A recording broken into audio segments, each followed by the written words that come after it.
अस्सलाम वालेकुम, welcome back to another video. इस वीडियो में हम लोग देखने लगे हैं कि बायोफार्मास्यूटिक कंसिडरेशंस क्या होती हैं ड्रग प्रोडक्ट डिज़ाइन में।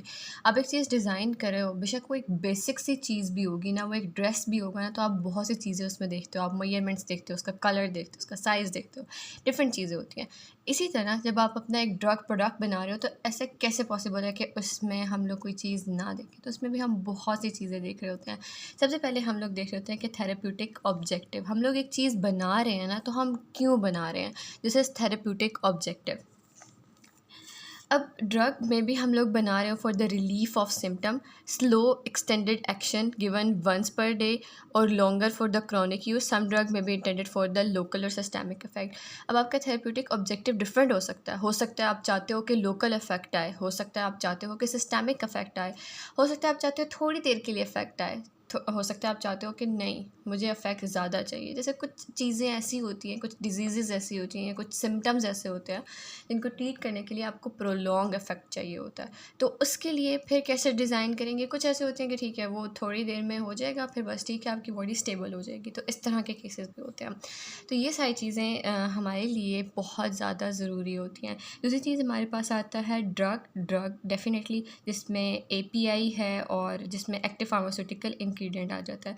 तो आपके पास जो ड्रग है वो मेन करैक्टर है आपकी ड्रग का, ठीक है। जो एपीआई है वो मेन करैक्टर है। बाकी सारी चीज़ें तो आप इसलिए डाल रहे हो ताकि आप एक अच्छा जो है वो डिज़ाइन कर सको ना, एक उसके इफ़ेक्ट को प्रोलॉन्ग कर सको या उसको what ever the way you want ना। तो बाकी सारी चीज़ें इसलिए होती हैं। यहाँ पे जो ड्रग है, जो एपीआई है, वो अपना यहाँ पे मेन करैक्टर वो है। Physical chemical properties, solubility, polymorphic form, particle size, impurities. तो ये सारी चीज़ें हमें एक एपीआई की देखनी पड़ती हैं। फिर हम उसके अकॉर्डिंग जो है वो उसके एक्सिपेंट और बाकी सारी चीज़ें जो होती हैं वो डिसाइड कर रहे होते हैं। फिर हमारे पास रूट ऑफ एडमिनिस्ट्रेशन आ जाती है। रूट ऑफ एडमिनिस्ट्रेशन में आपके पास ओरल है, टॉपिकल रूट होता है, पेरेंट्रल होता है। ये सारी चीज़ें हमें पता है कि हम किस किस रूट से दे सकते हैं, ठीक है। उसके बाद drug dosages and dosages regime. तो लार्ज या अब देखिए हमने डोज़ देनी है, जैसे अब डॉक्टर्स दे रहे हैं डोज़, वो ओडी वो देते हैं, ओडी देते हैं, बीडी देते हैं।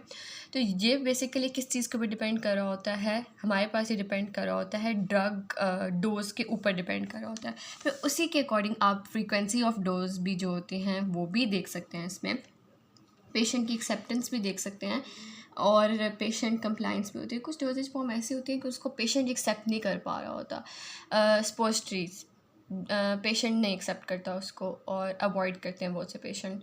और दूसरा ये होता है कि पेशेंट की कंप्लाइंस उसके लिए इजी भी होना चाहिए। अब पेशेंट की कंप्लाइंस जो है वो एक नहीं बहुत से फैक्टर के ऊपर। अब जैसे मैं कॉमन एग्जांपल देती हूँ कि आई ड्रॉप्स की होती है।